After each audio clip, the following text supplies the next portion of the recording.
So what did this Sony Vaio like inside? Let's have a look. Fan, bit of gunk, but actually not too bad. Although, what is that lurking down there? That doesn't look so nice. Bit of corrosion around here maybe.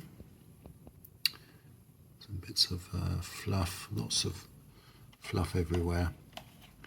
Nice to get this plastic out. And oh, look at that. Ooh. It's odd that it's over this side. Doesn't seem to be a fan. Maybe there's another fan under there. Other than that, not too bad. Not too much corrosion. Look at the hinges. How have the hinges collected fluff? And looking at the keyboard looks okay. Any signs? Oh, look. You can tell where the fan was. Yes, that's showing up a bit, but not too bad. Okay. So a bit more dismantling and then I think a bit of washing can start. So the next level of dismantling is lots of screws. There's a bracket there, there's screws in here, here and here and here, and then some underneath. But eventually this top plate does lift off, and underneath we have two connections. So that is now freed off and can be moved away. We largely get back to the base plate, which looks very complicated still. So nearly down to the fan. We've got this area, so this one needs to be cleaned out really. Lots of the tape and more dust at the front, so the whole thing is dust sodden. It really is. I wonder, oh, that's part of the CD removal mechanism. So to remove the motherboard, there seems to be a lot of jack posts that need to be removed, as well as more conventional screws. Again, Sony have marked them, so I have to push on and remove those. So that's the left speaker out, definitely very dirty, and the right speaker still attached to this small front panel board, very dirty. But that has left us access to a few more of the motherboard screws there along the front. Motherboard is nearly released, I think. There was some tape holding the board on there, but otherwise we are at the point where there's just connectors catching over here. So I think it was the two jack posts holding on to the VGA connector. So we're nearly motherboard free. So motherboard is removed, and I've disconnected the small modem board. And this is also part, next to it is the Ethernet, which connects down to here. And this plate is held in under these bits of tape with some super large screws. So at last we make it to the base plate. The bracket is removed, that holds in the security device. Power connector is removed, that pops out after that. And I think that is it. So inspected all of these and no electronics left. So look at that. Time for a good wash.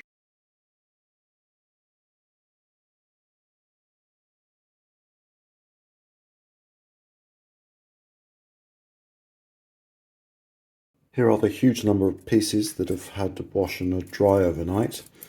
So PCMCIA card, some sort of bracket, I think that goes near the power. Where did that go? Oh, that goes around the fan somewhere, I think. That is possibly the hard drive caddy and heatsink, which goes, oh look, around there somewhere, and another plate, not sure about that one. And the front panel, that won't be going on for a little bit. Okay, now the other thing I noticed was on the motherboard, backside has the battery holder just there, which is this battery. Let me look at the battery. So that battery does not look in good shape. It's a rechargeable 3 volt. So I think because this socket is not accessible without removing the motherboard, a big job, I think I might look at a way of maybe soldering some wires, bringing the wires up to a more accessible place and putting a diode in. Time to go through all the phone photos and start the reassembly of the base. So how am I getting on? So I've put the motherboard in with a few screws, put the power board in on top of that, found out where this clip goes, so I've screwed that in with one screw so I don't lose it. Power's in, audio's in, and I've put the front panel on with the card readers, speaker connectors. It means I can put this on, because this screw seems to hold this plastic, this, and everything down to the motherboard. And also remember to put that screw in, which is below the plastic hard drive carrier. I think at this stage it is probably good to test, because I've got power, I've got VGA. I ought to go to VGA monitor and try power up. Monitor is ready, so let's see what happens. Power supply is on.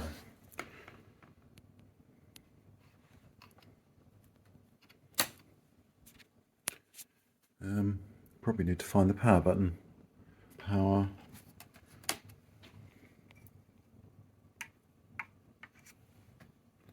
Nothing. No lights, no nothing. Ah, lights at the front.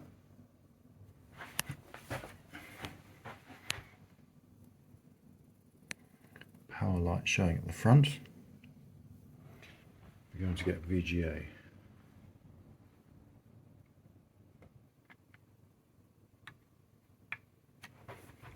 What's the light next to it?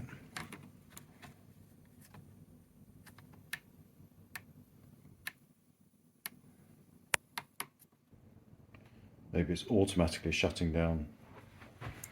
Okay, it's automatically turning off. Maybe that's because I need the heatsink on. Right, I've humoured it by plugging in the fan, and the heatsink is loosely on the CPU, not on the GPU yet. Obviously I need that post going in. Got the post here. Right, let's see. We have a bit more compliance now.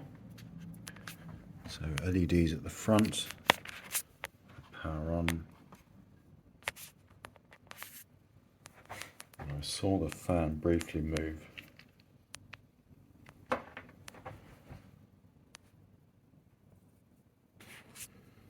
So it won't respond with the monitor on the VGA. Maybe it really wants its own monitor. So I can plug the monitor in.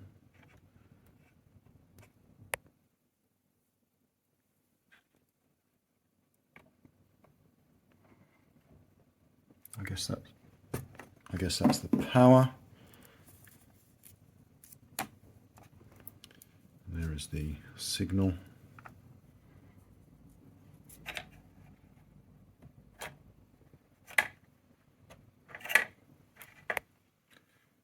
The other connection is the wireless, so that doesn't need to be powered. So what happens with all that is it going to drive its own monitor. So I have LEDs at the front,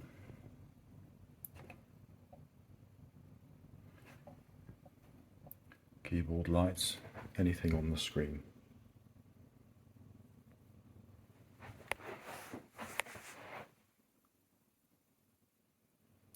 There we go.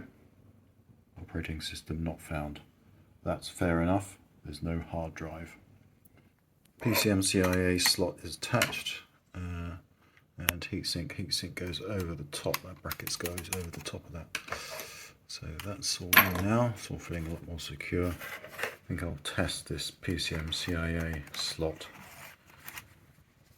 this card flash adapter. Oh yes, that's all very smooth. Does it eject? Yes, that's fine. I think that works. Okay, we've got heatsink, we've got CD-ROM cover, so we've got most of the apparatus in. The next stage would be for this top to go on. I haven't cleaned this off, so I'll dismantle this top next. And then this metal plate goes on top. So looking at where I put the battery, there's basically a huge hole here, so that would mean still removing this plate and this plastic cover. That's certainly a lot less effort, and there's a lot of room there, so I think I'll put a diode and a 3-volt battery in there, and that gives me a reasonably accessible wireless battery. Front panel with the buttons are all that was dismantled and cleaned, so those are a lot cleaner. That's the only way to really get the marks out. Things like fingerprint reader. The buttons seem to click OK. Top panel, remove the touchpad connector, and I guess Wi-Fi aerial of some sort.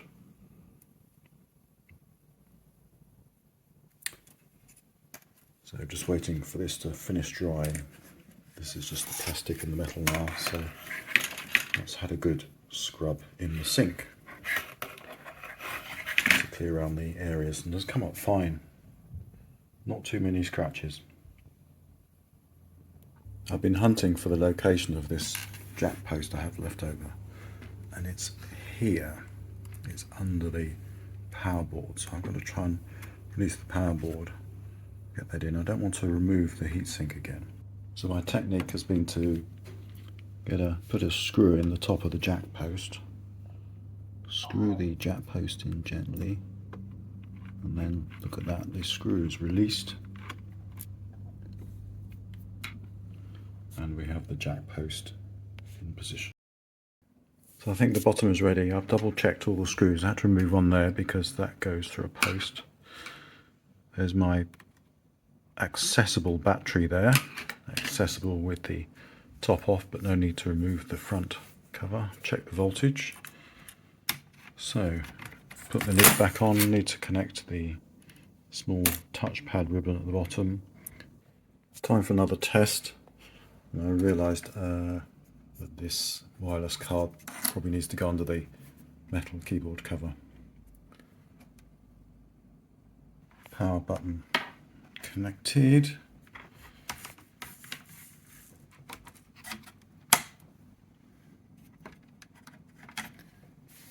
Some lights. Do we have lights? Oh yes, got some lights. Check the screen.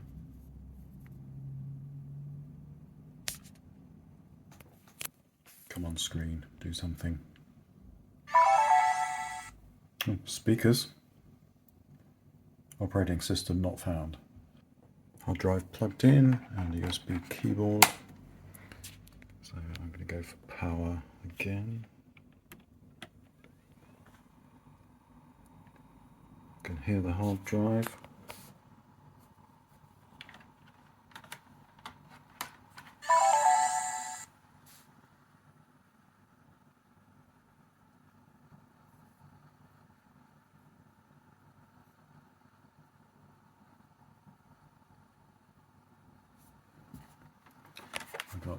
I've got some LEDs, no responsiveness. think this is a factory reset done on this machine, so XP boots quite quickly. Oh, I haven't got a touchpad. That's a shame. I got a keyboard. Nothing. USB keyboard found. The keyboard is not working. Oop. How did I do that?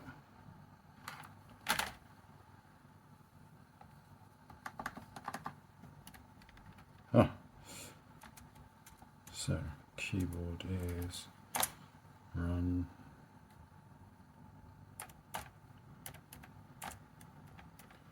Notepad. The USB keyboard works. But no trackpad. Trackpad is the important one, really.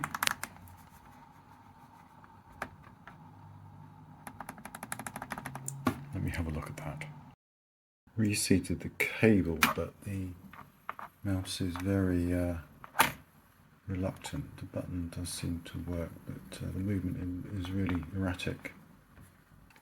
So I've taken the touchpad out of the casing, cleaned the connectors, reseated them on the back. I seem to have definitely improved movement. Probably as good as I would expect from an old touchpad. And now in the case, that's working lovely. I'd be able to right click, but we're on a hard drive here and they take a bit more time. Yeah, that's looking good. So, can now carry on with the reassembly. The top is on now. I've put the metal cover on now. That's all looking good. And I gave it another quick test. And I've even fitted the CD-ROM. I see, Sony, that although you put the connector for the video somewhere accessible, the earth strap goes under the case. So I'll leave the screen connected. And I just need to give the screen a little bit of a clean. This hinge is fine, but this hinge, bit of a wobble, so maybe I need to remove that just to tighten it. Yes, this screw does make a bit of a difference if I just tighten that a little bit. That's now a lot better. Got these 4 screws. These are all the only type, I think, for the lid.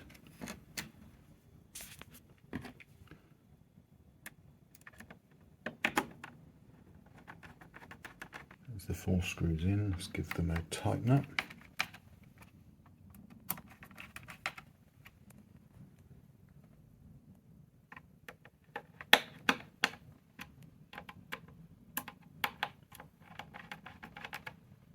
And time for one more test before I put everything together. So the that's the video cable there. Keeps falling out of slots, and then that's the smaller cable. I think it might be the webcam. And these put the keyboard screws in first. But I wanted to test the keyboard, so let's have a quick test. So we've got numbers, yes. Got numbers, enter key.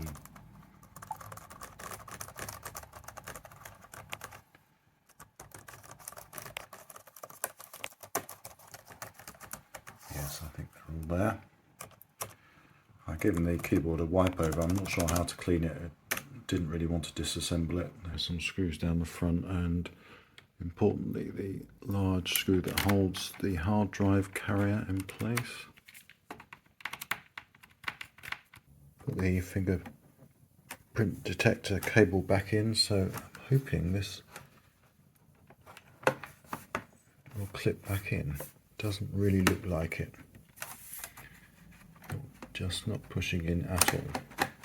Okay, I've tidied the cables underneath, so I think that's now okay. You have to push it in on top of the metal base for the keyboard. So, ready for the screws each side.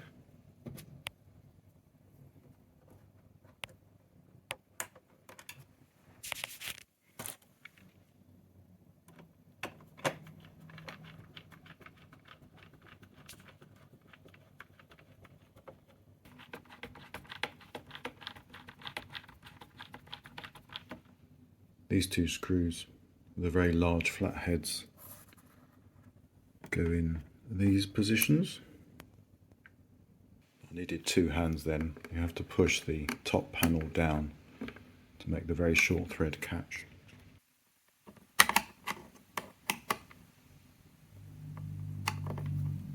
The top of this Sony Vaio is very scratched, and there's also some glue and tape marks, probably from labels. So I was inspired by a video on the brilliant Kat and Andrew YouTube channel where he polished the top of a laptop, and I think this may be a case where it could be possible, because I think this is a painted surface. I mean, it doesn't matter what happens because it was a very cheap laptop. I've got some 1500 grit. How much of this will come off?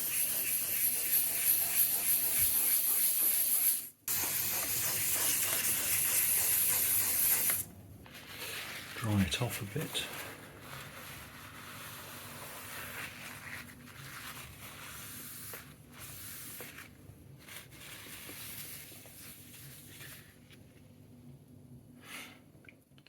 Doesn't seem to have made a huge amount of difference. It does feel smooth.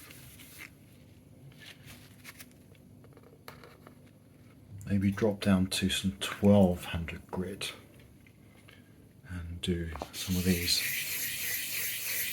areas with the deeper scratches.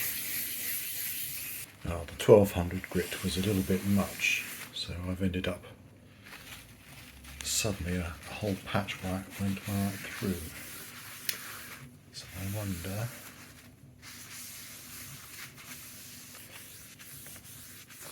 that probably means I should paint the whole thing. So I'm going to use a much harsher grit and give it a quick paint. I've rubbed the whole top now with some 600 grit.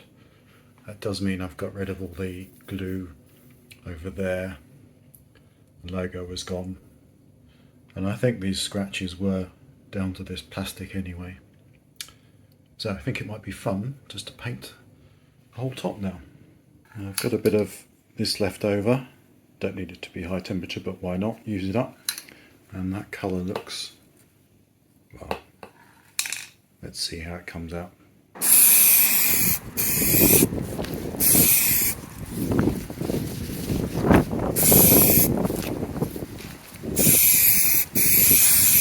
Wind has dropped a bit, so second coat.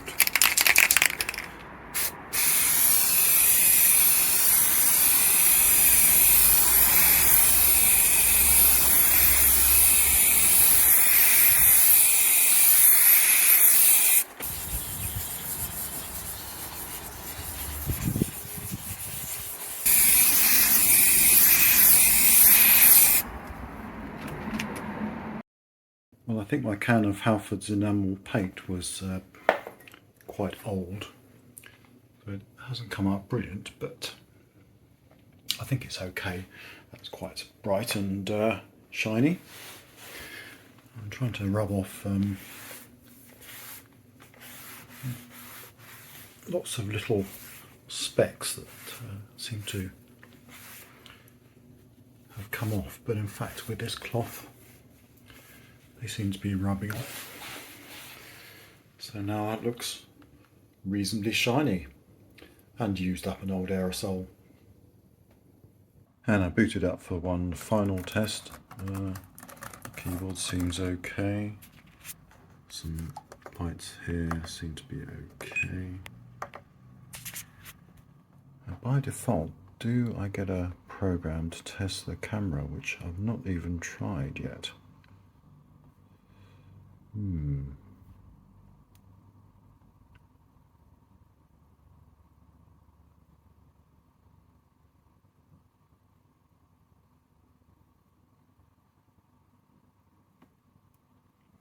Maybe it's in Vaio Control Center.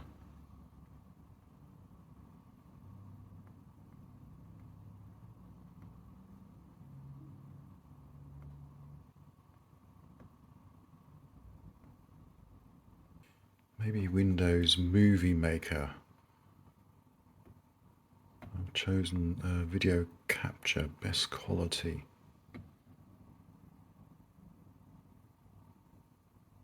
Ah, look at that. We have, if I can move this out of the way. Cool. Hello from 2006 video quality. I haven't tried the DVD yet, so I've got my Helldivers DVD. Let's see if it responds to that.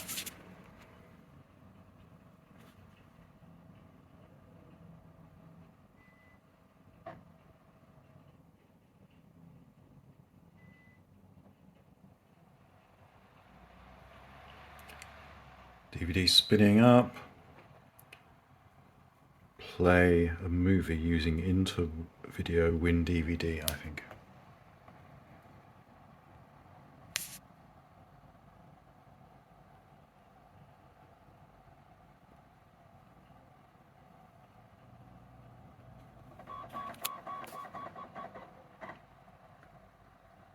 Hey, we're playing.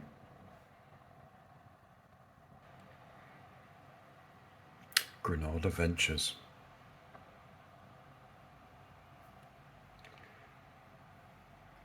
Select a scene. It's in for special features. Haven't played this for a while.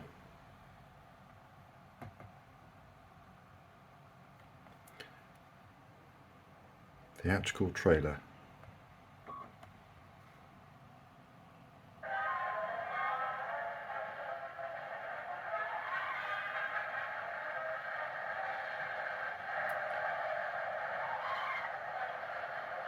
I think this is sped up a lot. I don't think there's many of those trucks that would do that speed.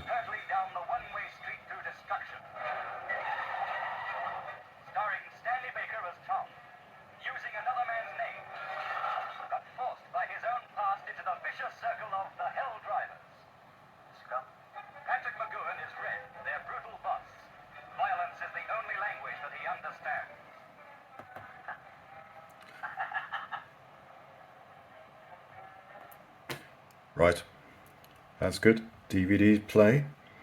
So I think I can celebrate by putting some of the rubber bungs back in. So this one back into here. And then these small ones back into here.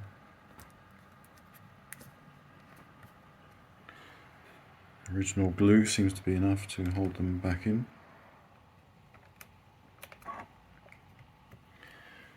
There we go, and we have a much cleaner Sony Vaio.